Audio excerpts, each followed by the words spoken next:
computer. And I want to continue teasing apart this question of calm abiding, shamatha, and really not drifting too far away from what Culadessa is presenting in Mind Illuminated, and encouraging, and then again encouraging for all of us to keep looking at it, because like I said before, really looking in detail at what he's presenting invites and supports our capacity to be very accurate in determining where we are and what our relationship is to the process of systematically and deepening that capacity that we all have to stabilize our attention, and in that process reveal or activate something else. And this is what I want to speak to today, this relationship again between our capacity and necessity to be able to focus our mind and attend with increased clear intention, with kind of an extended capacity to focus the attention on that particular object, specifically the breath. And then also in that process, learning how to adjust the scope of attention, how large and small the viewing point is, the kind of the laser beam of our attention. But all of that in relationship to this larger capacity that we have to be aware. And Culadessa does a wonderful job in that first interlude in really flushing out first those qualities of consciousness that we have, that as human beings we have developed, or we've evolved through, very likely, processes of awareness and a capacity to be sentient, to then having this very rarefied and unusual, seemingly unusual capacity among the various species, although we can't verify that unless we start talking to those species, of being able to let that awareness shift and reform into this ability to concentrate and actually manipulate and move it around. It's not clear to what degree that ability is present in other animals or beings, but we definitely are able to do that. And to see that is very much connected to what this project of releasing our sense from our releasing this tendency, or seeing through the tendency of organizing the experience towards a more attentive, more focused way of how that capacity is connected to the sense of self that is somehow doing that.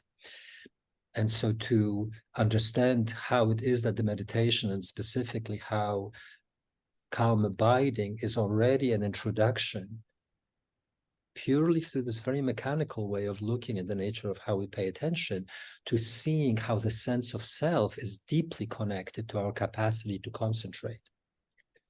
And what starts to happen when we start playing and becoming more fluid and available to recognizing the relationship between this focusing, which is very much self-organizing or connected to this emergent sense of self, which is able to attend, which is we're actually very creatively and beautifully are using for the purpose of focusing.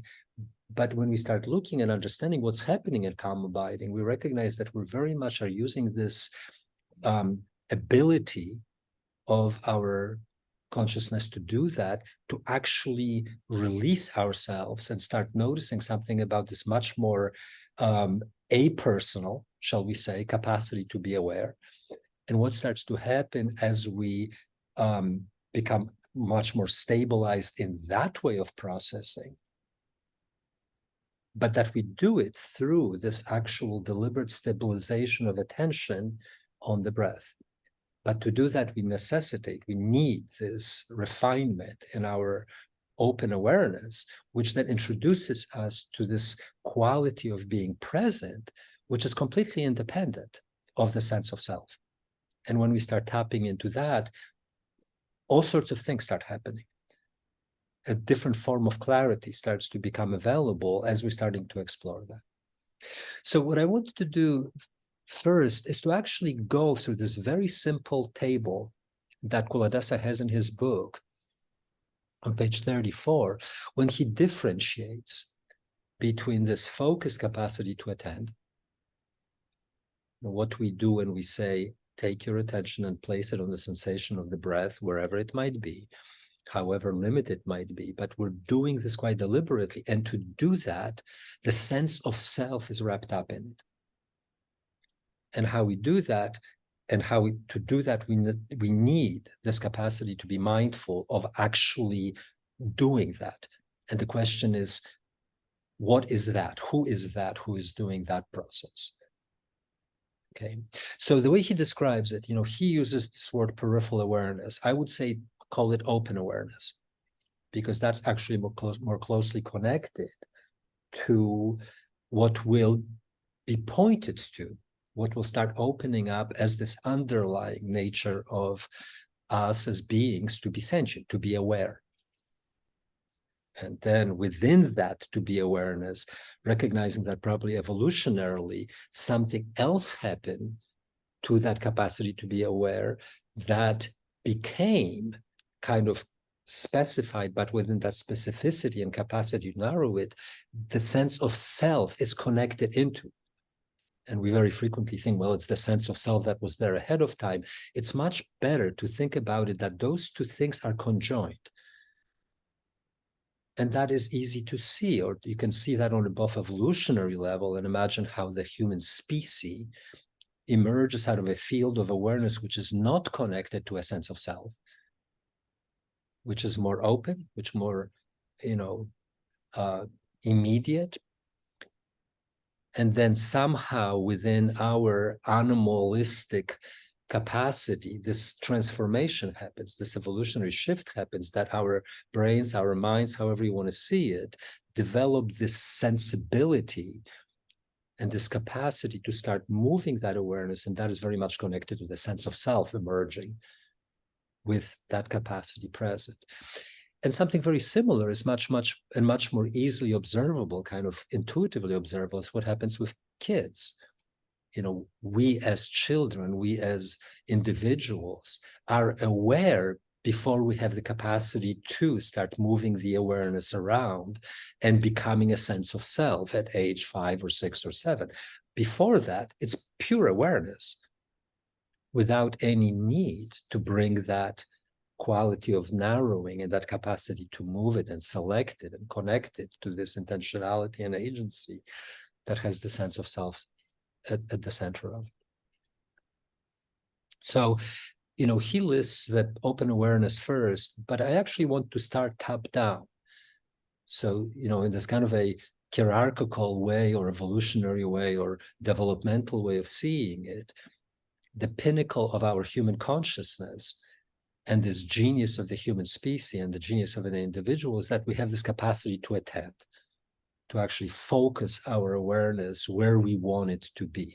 And the quality of that consciousness, of that quality of being are, and this is, I'm just basically going to be riffing on Culadessa, first and foremost, attention is able to isolate and analyze very carefully events within the environment.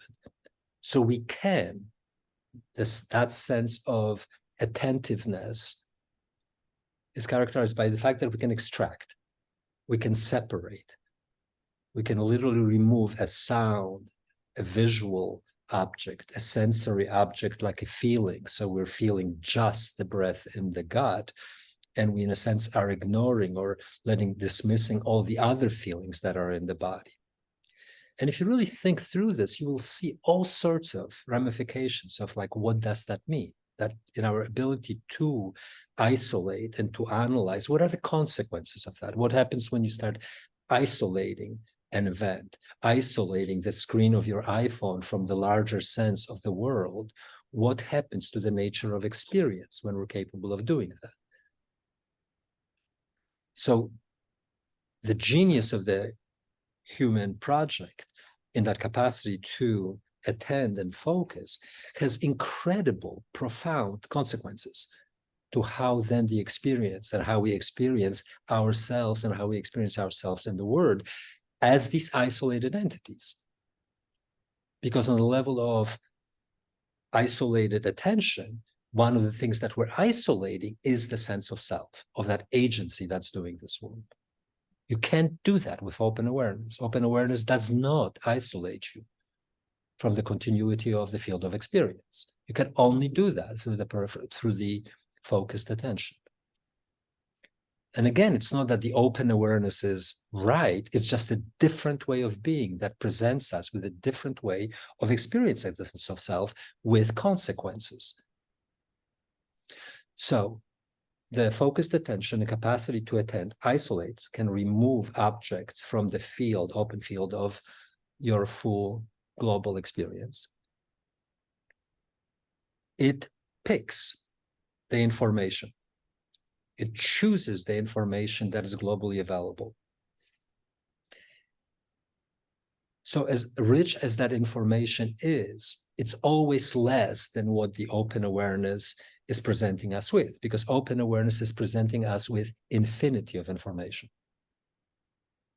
In our capacity to narrow that down and pick one particular things, it may seem like the richness of the human experience when we do that is huge.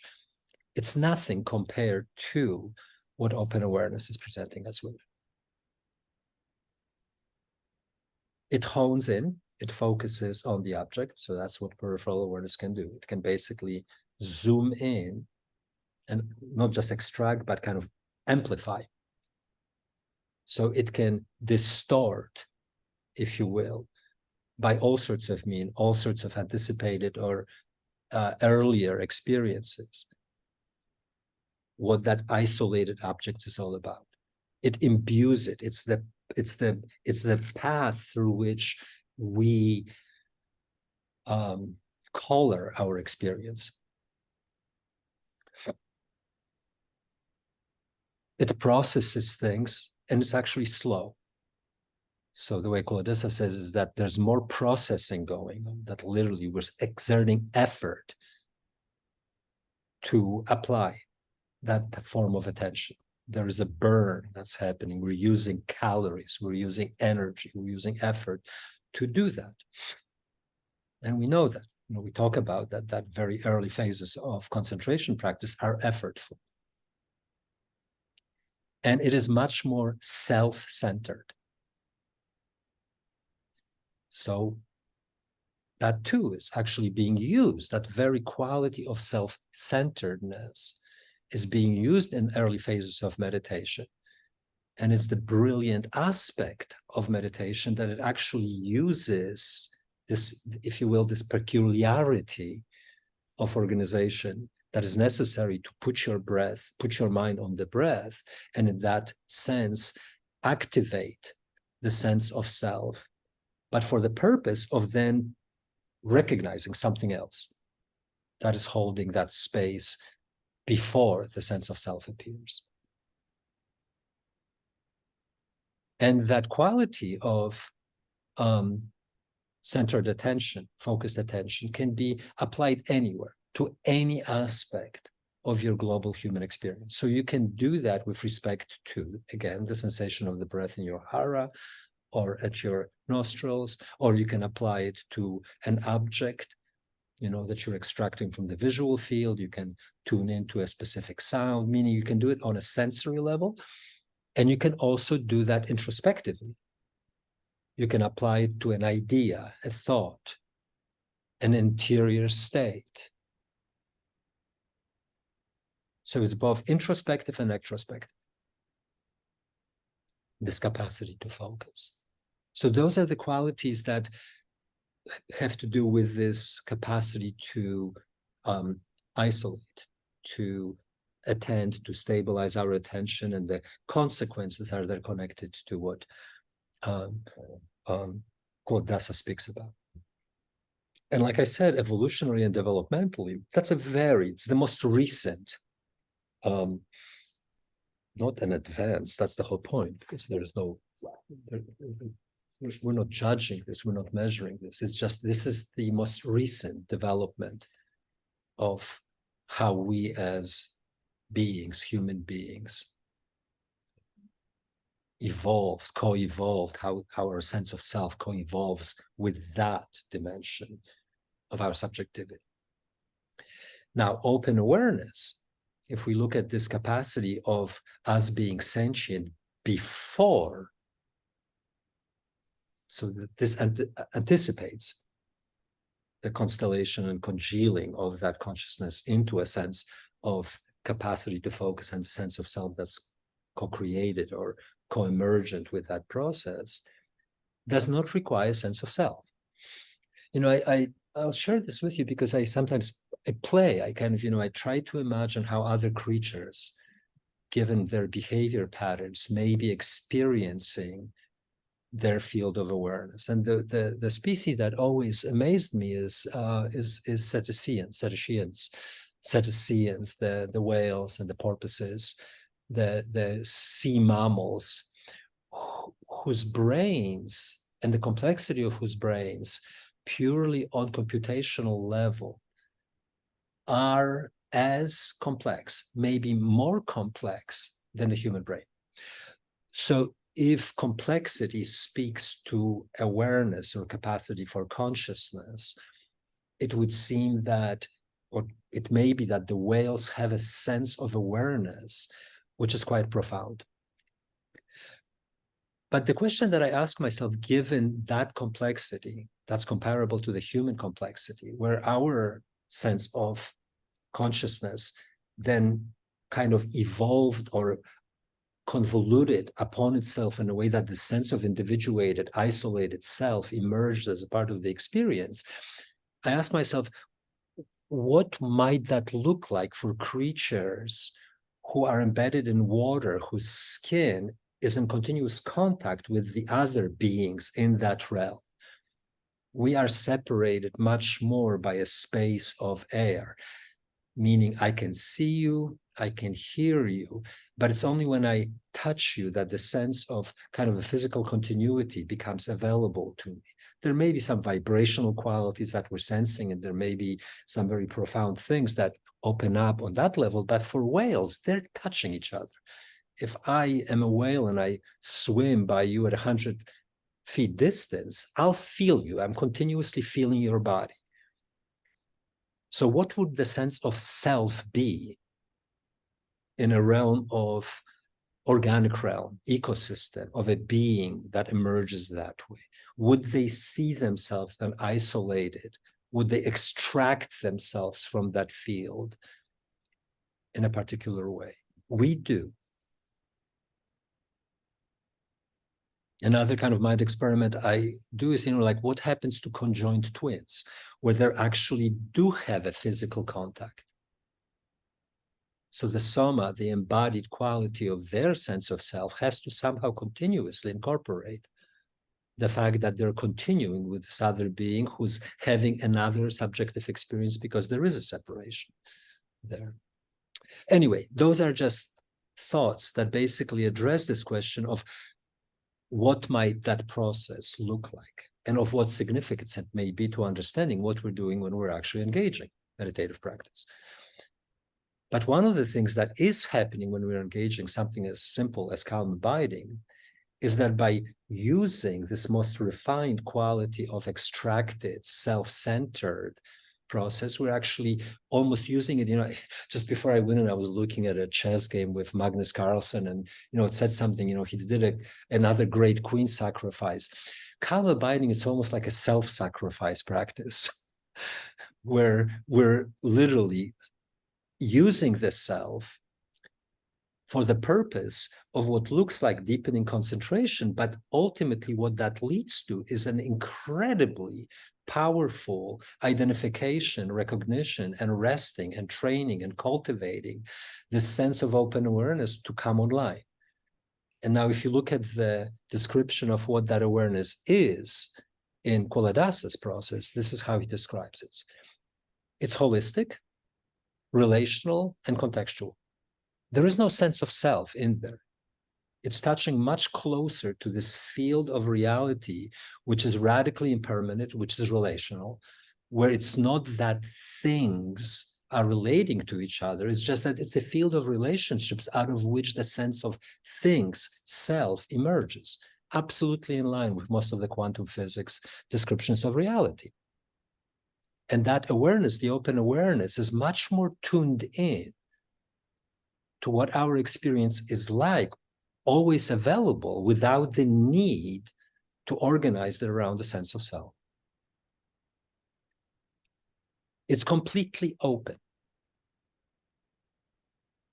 It's literally available to all of the information without weighing or hierarchically structuring any bit of information as being more important than other.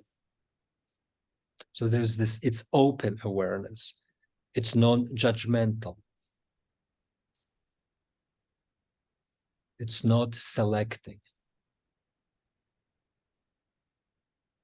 There is in it, no question, something that has to do with survival mechanism. So that is connected to that awareness, to one degree or another, is protective. Although it's an interesting question to ask ourselves, what is it being protective of if there is no sense of self yet? It's protective of the pure biology, pure life force of that organism that's somehow selected without it needing to develop a sense of self, which is connected precisely, to the question that during a ceremony last night, somebody was asking, what's fear? There is no fear in open awareness. In open awareness, there's pure instinctual protection of the life force. Fear has to do with attention, with creating a thought, projecting it towards some event, isolating that event. And in that sense, when fear becomes part of that focused way of organizing things, we actually are in a much more danger than we are when we're not thinking and just resting in open awareness. So open awareness is a watchful activity that actually supports life much more effectively. It's quicker. The response of open awareness is immediate. It's open awareness that makes you step out of the advancing car, or it's open awareness that actually pulls you to grab a child that's in front of a car. Meaning that compassion is much, much closer connected to something that's happening or that is being revealed by open awareness. And, Kuladasa says that it's less personal and more objective. I would say that it's apersonal at its root.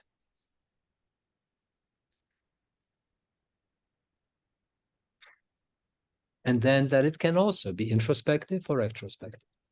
That open awareness is open. It doesn't limit. As a matter of fact, it's here that the mystery of awareness of this whole project becomes manifest. What are the limits of open awareness? What is the depth of open awareness?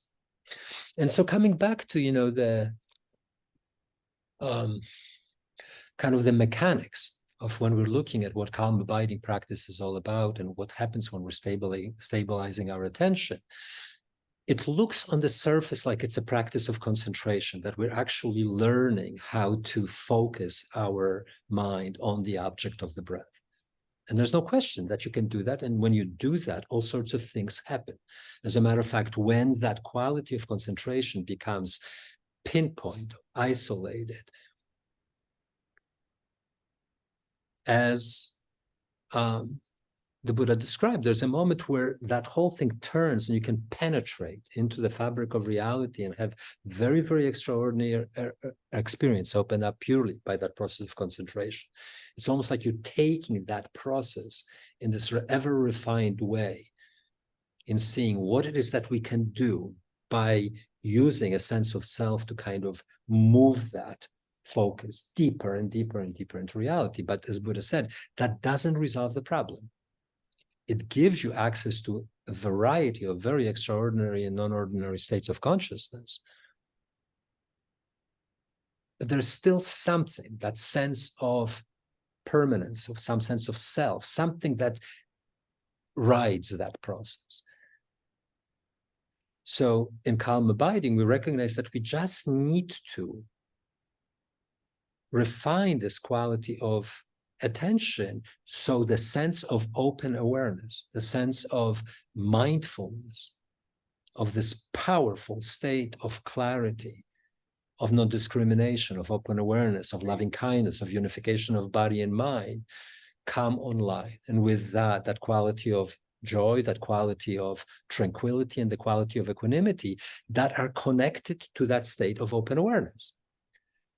So we're hacking the system. Like I said, we're using the sense of self, and we're using this most refined, this most palpably available quality, where I can give you directions of how to do this. But in order to do this, in order to bring your attention to the sensation of the breath, and kind of concentrate it and continue it and all of that, in order to do that, I have to continuously mature my relationship to open awareness. And I love Culadasa's, this playful way that he talks about attention deficit disorder.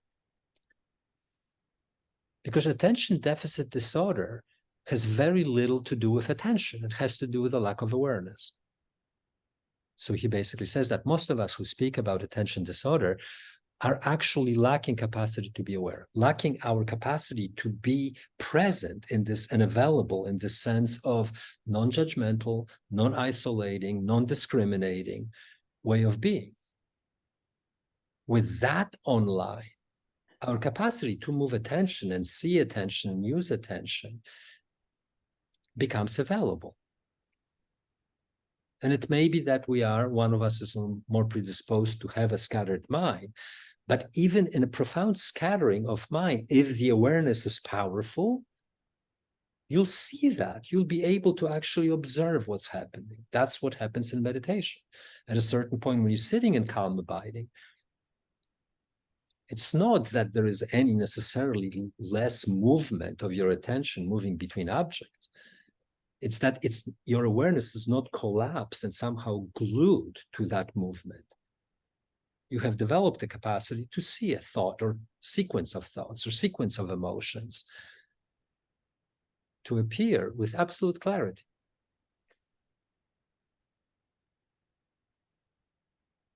So I think it's, why am I sharing this with you? Because I think it's good to understand, again, what is it that we're working with. Remember that all of these practices are developed for you to recognize the sense of selflessness that is available in all of the experience. We're not creating a selflessness.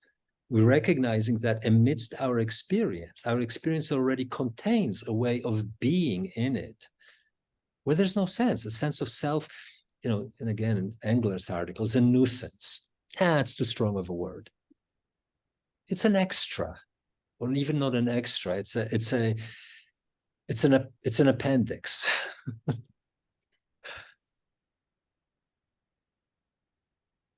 So I think that that's what I kind of wanted to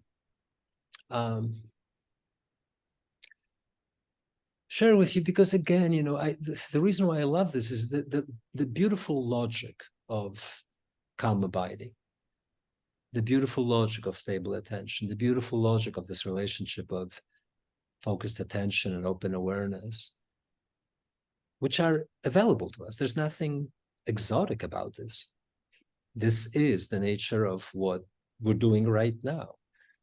And yet when we sit down on a cushion and systematically start delving and probing into what actually is happening,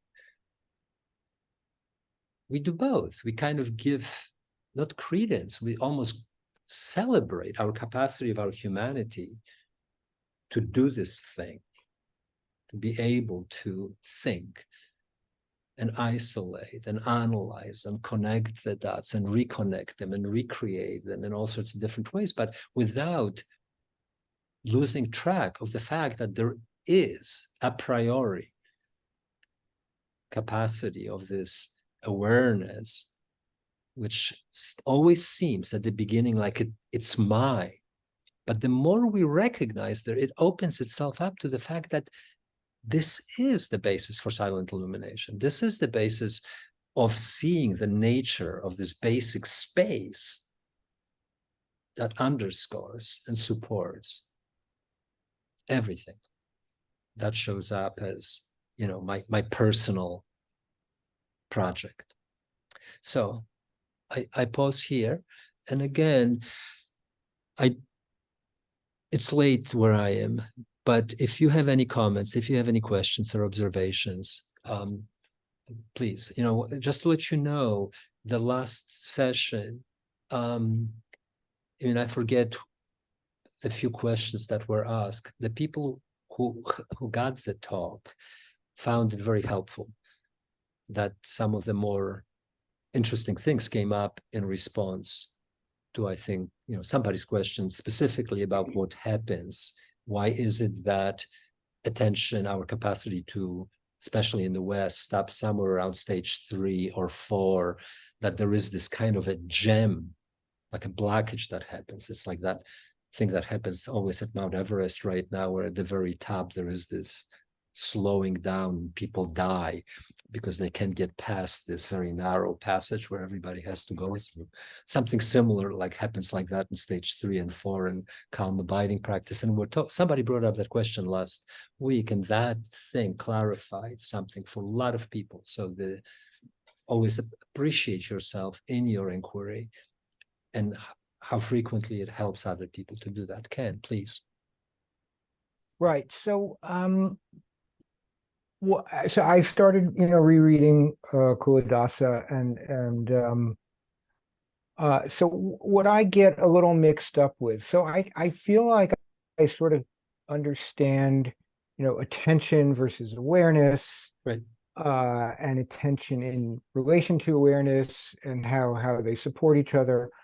There are related terms that I'm not sure where they fit in. So like including calm abiding, I'm not sure, is that specifically associated with attention or awareness or the interaction? Both. No, so literally, so let me stop there. So calm abiding is shamatha, and shamatha consists of concentrated capacity to focus and mindfulness. So calm abiding includes attention and open awareness, concentration, and, if you will, mindfulness, which then lead to joy, tranquility, and equanimity. So again, you know, just to remind you, the introductory pages, even before the first chapter of Culadasa, those formulas that he does are really worth and looking they confused me. They confused me because, again, so, I mean, so then there's also like samadhi versus shamatha. So is samadhi specifically associated with attention, and shamatha is calm abiding, which is the interplay of these things? Right, exactly. So shamatha is the samadhi and what he calls sati. And you know, let me just find out how he translates sati. Give me 1 second so I can give you his wording for it. It's mindfulness. So again, sati is mindfulness. And shamatha, samadhi is concentration. Focused mind, one-pointedness, that's samadhi. Sati is mindfulness, is the sense of being aware of something. Bring them together, you actually have shamatha. You have calm abiding. And then he says, if that calm abiding goes deep enough, that shifts into insight, and that's enlightenment. He literally does it formulaically.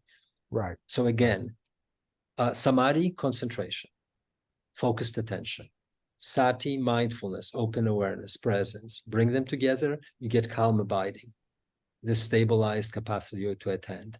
That transforms by itself into insight, and that transforms, or that gives you the sense of liberation, if you will. So this is where, this looks all mechanical. Obviously, when you start doing this, you realize that there will be places where technique changes into mystery. When you get to that place where shamatha, where calm abiding is starting to really relax into that presence and that open awareness, you're definitely moving into a territory where the sense of self isn't processing things, and the ineffability and the mystery come online. Okay. That was very helpful. Does that help? Yeah. Yes, very much. And as I said, but I want to, that introduction and that first chapter, the first interlude where he speaks about the open awareness and focused attention, just keep going back over and over. And like with that table, where he describes the sense of the differences between between open awareness and focused attention, play with it. Go into and sit and see if you can literally look at, okay, how does focused attention isolate and analyze?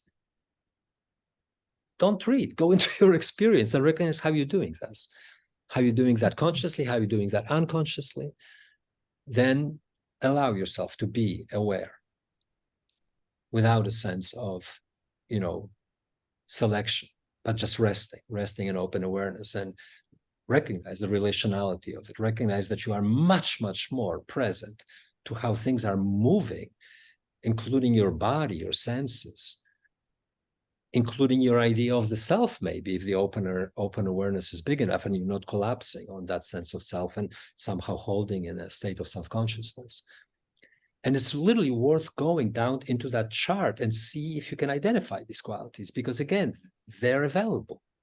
He's not making this up. He's just highlighting what are the subjective qualities of those experiences.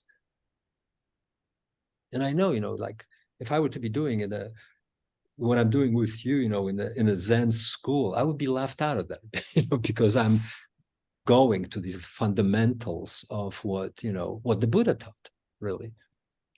It's just that, you don't get stuck there. Recognize that all of this is just a skillful way of guiding you towards the place where you can truly relax and be free, in the place where you and I, the sense of isolation, we're different entities. We're separate and distinct. We've isolated ourselves out of this field.